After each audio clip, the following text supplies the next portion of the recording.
Hello everyone! So, who loves money? Who wants money? So, let's start kung paano po tayo mag-fry with lots of bawang or garlic plus meron po siyang kick which is yung siling labuyo. So, let's go!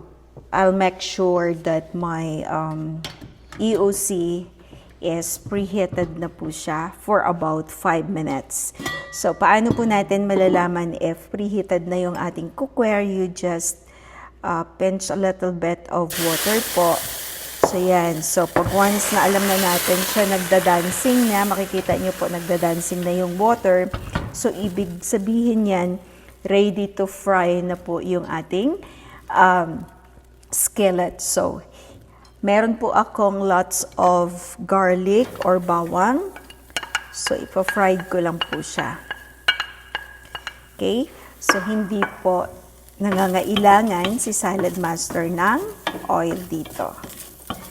Yan. So, we will make it brown lang yung ating, yung ating garlic. Hindi po natin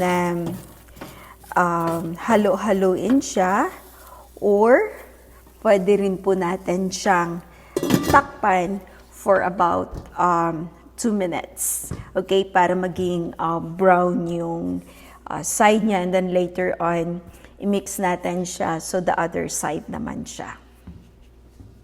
So here, napaka-easy po when you are using Salad Master. It's very easy po siya and convenient and hindi po kayo mahihirapan pag magluto using Salad Master.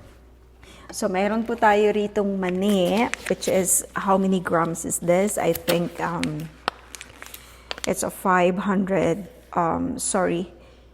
pounds. So, that is 908 grams.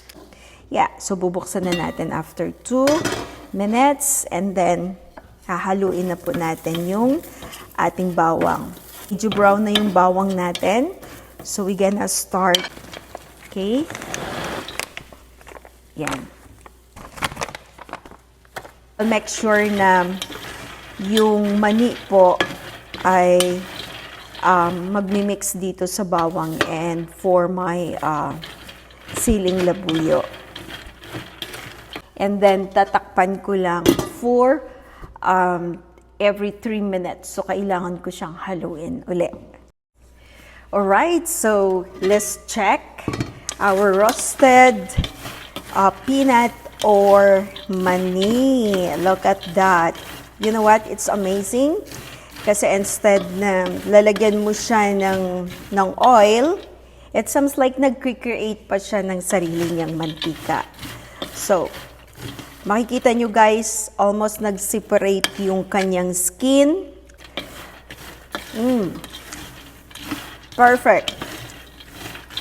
So, again, how many minutes kayo nagluto ng inyong mani? I don't know about you, kung ilang minuto. Pero sa Salad Master, it's only 15 minutes. Look at this. Almost mapuno yung skillet ko. This is 12M skillet.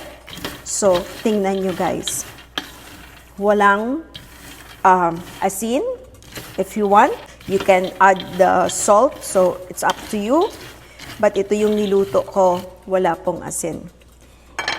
Napaka-sarap po niya. Look at this. Oh. May kunting anghang.